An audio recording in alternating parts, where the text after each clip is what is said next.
Attracting the best and brightest workers to Prince George is no easy feat. Instead of casting a wide net over the entire country, Initiatives Prince George is planning to hone in on a few hotspots.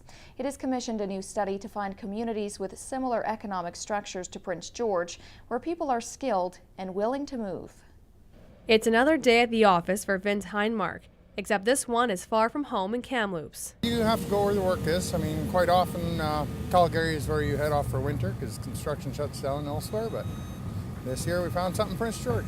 Vince and some of his co-workers moved to Prince George for work building the new Delta Hotel. It's a switch more and more skilled tradespeople are making. Some of our guys are family men, and so we try to keep the work at home for them, and those of us that are single, we are often wherever we have to be.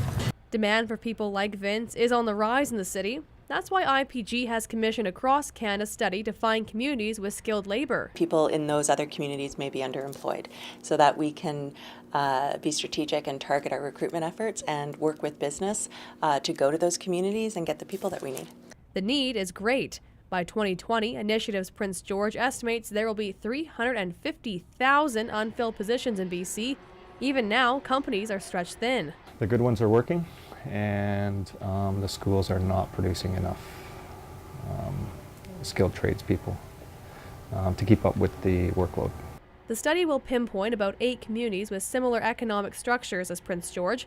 Finding workers is one thing, but closing the deal is quite another. And the other component of the study that's really interesting is not only where are the people that we have in high demand who are underemployed, but which of those people and which of those communities have a propensity of moving to begin with and may be interested in moving to a mid-sized growing Canadian city that's located in the north. Certainly from the lower mainland, the weather does play an issue.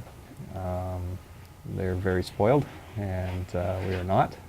Well, we're spoiled if we like the outdoors and snow and that sort of stuff, but it can be difficult to draw them, for sure. IPG is marketing Prince George as a place to work and play, but for many workers, it comes down to one thing. Typically, it's good pay. Yeah, and good pay when you're working out of town, and there's living out allowance and lots of work. So the hours are there if you want them. The study's findings are expected out in spring next year. Kelly Linehan, CKPG News.